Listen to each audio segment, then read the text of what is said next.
Salisbury, Rhodesia on November the 11th, 1965. With the pulling down of the Union Jack, Rhodesia declares illegal independence from Britain.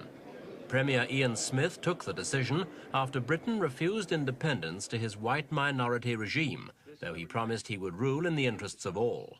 We are not going reactionary. This is going to be a country which we hope is going to be worthwhile for all people to live in, whether they be black or white. In the 10 years since then, there have been several attempts to reach a settlement.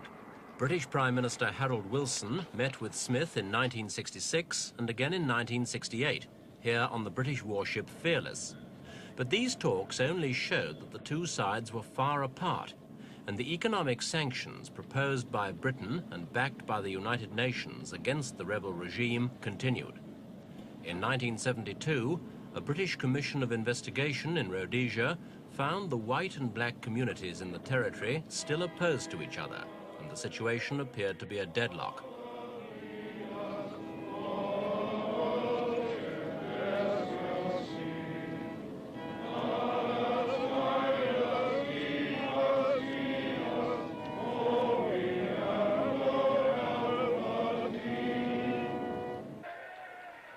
Following the sudden changes in southern Africa after the Portuguese coup d'etat, South Africa put pressure on Rhodesia to seek a settlement, and in a conciliatory gesture, the leading African nationalists Joshua Nkomo and Ndabenengi Sithole, with many of their colleagues, were released from prison to a hero's welcome. With the possibility of a settlement, or even black majority rule apparently closer, the underground nationalist parties merged with the African National Council, then the leader of African opinion. As the whole political situation in the region began to change, the African leaders flew early this year to Zambia for consultations with President Kaunda. With Bishop Muzorewa, the ANC leader, united with Sithole and Nkomo, the divisions that had hampered the African fight for independence during the previous decade seemed resolved.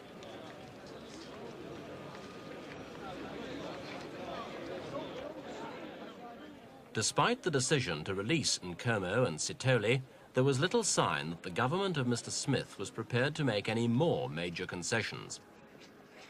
Indeed, in an interview at this time, Mr. Smith appeared to be quite prepared to carry on as he had done for the previous 9 years. We suggested that there was no hope at all of a real détente between black and white in southern Africa, while Rhodesia stuck out like a sore thumb. I suppose that's a fair comment, yes.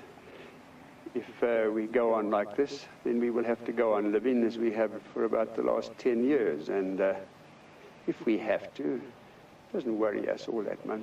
Does it not really worry you all that much? We've done fairly well, you know. In fact, many Rhodesians think we've done far better than if we had not been sticking out like a sore thumb. But there's this awful uncertainty about the future, which must be very depressing. I don't find it uncertain or depressing, quite frankly, and I believe I share the views of the majority of Rhodesians. We're going to go on the same way. I think there are a lot of people who would like us to feel uncertain, people who are even stimulating uncertainty, but they've not been very successful. When you look at Rhodesia today, you see how confident we are, how buoyant the economy is, how people are building and putting their roots down. Other people seem to be worrying more than Rhodesians. But you're still very isolated, Mr. Smith. And it's this isolation which may be the thing which will undo you. Well, no more isolated than we've been, as I said, for the last 10 years or so. Despite Mr. Smith's apparent optimism, the balance of diplomatic forces was against him. Britain's Foreign Secretary, James Callaghan, visited the South African Premier, Mr. Forster, to try to enlist his support. And now South Africa, which has long propped up Mr. Smith's government, is playing a key role. Indeed, the South African police, which had reinforced Mr. Smith's army against guerrilla infiltration, were withdrawn recently, as Mr. Forster began to exert pressure for a settlement.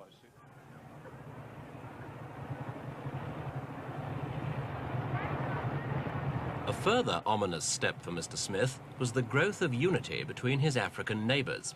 President Kaunda of Zambia had both political and economic reasons for wishing to see an end to the white government to the south, and his old ally, Julius Nyerere of Tanzania, was another component of the new alliance, together with President Seretse Khama of Botswana.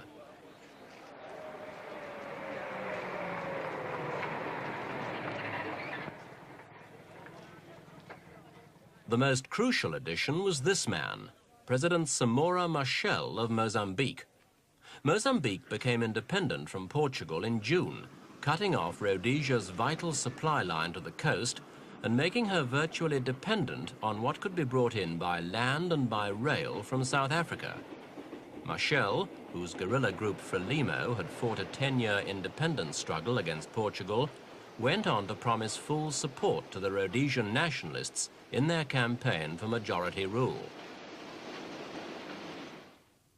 Today, Rhodesia has one safe link across Bight Bridge to South Africa. The rest of this rail network is controlled by black states determined to force a settlement. Mozambique's independence has given Mr. Forster and his settlement campaign a trump card. The card is one that South Africa has used.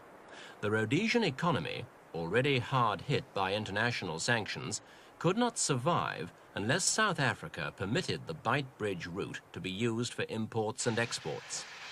Moreover, Rhodesia's had to devote more money to defence, following the withdrawal of South African policemen in case the guerrilla offensive, virtually suspended after the release of Sitoli and Nkomo, resumes.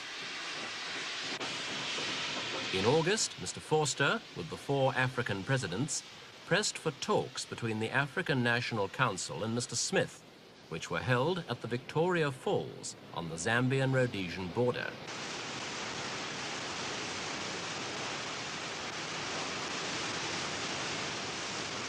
President Kaunda and Mr. Forster, who both attended the talks, have taken great steps this year in working for a détente in southern Africa, aiming to bring change peacefully rather than through violent means.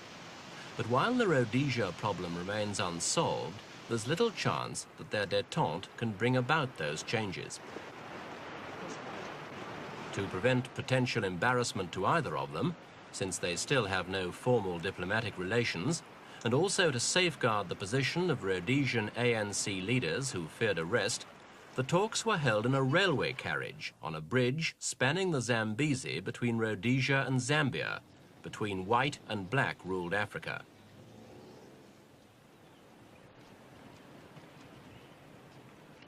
The negotiating train was carefully positioned in the middle of the bridge, with the border between the two countries running down the centre of the negotiating table. Specially provided by Mr. Forster, the carriage was fully equipped with communications facilities and rooms for each side to hold private talks as the discussions continued.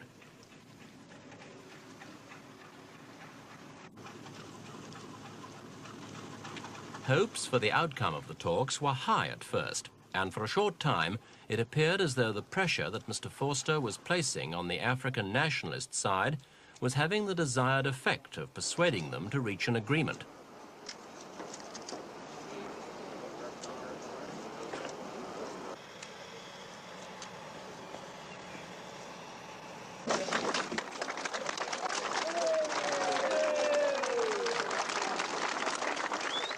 After a few hours, however, a deadlock was reached, and when Kaunda and Forster left the talks, they made only brief and uninformative comments to the press.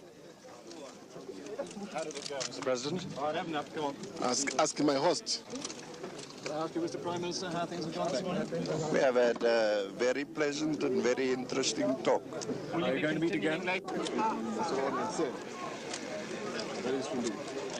The reasons for the failure were obscure, though last month, in a television interview that ruffled his relations with South Africa, Smith blamed Forster for the breakdown.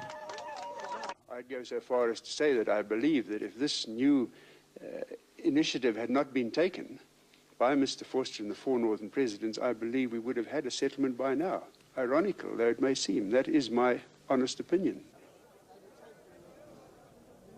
The Rhodesian leader subsequently explained that he hadn't intended to criticize South Africa, but developments after the Victoria Falls talks within the ANC gave an indication perhaps of how he had hoped to find a partner for an agreement.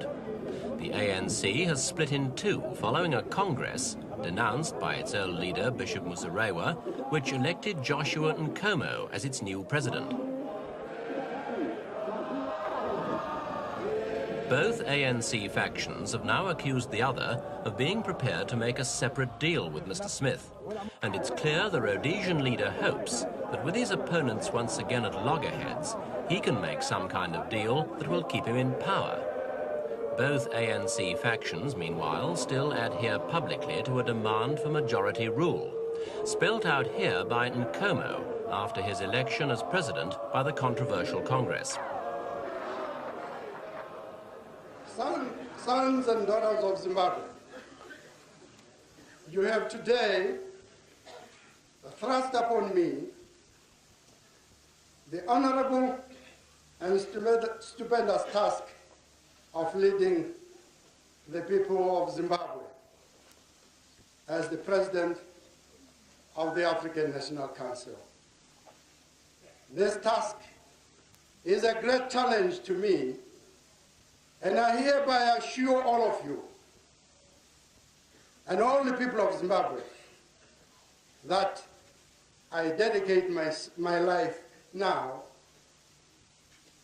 as in the past, to the liberation struggle to achieve majority rule now and not tomorrow. Now.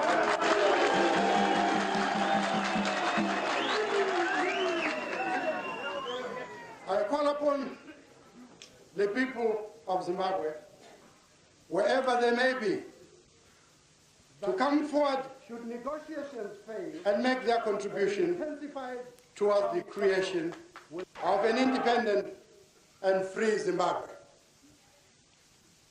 I particularly call upon the young, that is the younger generation of this country, in whose hands the future of our country rests, to fully participate in the liberation of their fatherland.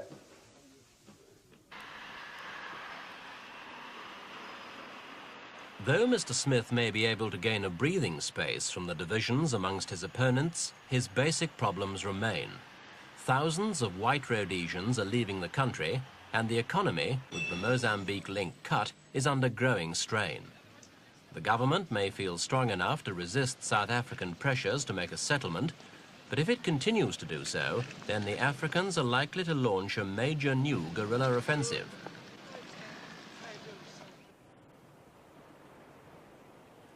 The crucial new front could be here, on the border with Mozambique. Since the front in the Zambezi Valley is also easy for the guerrillas to reactivate, Rhodesia's armed forces could be quickly overstretched.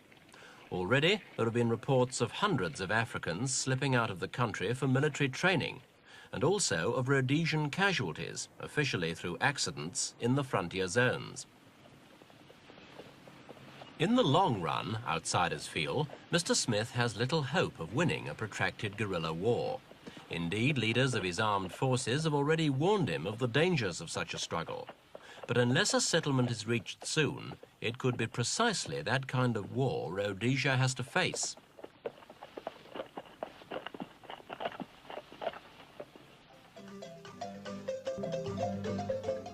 Many white Rhodesians still remain confident of their future in the country, as it marks the 10th anniversary of its unilateral declaration of independence. Viewed from outside, however, their future looks far less bright.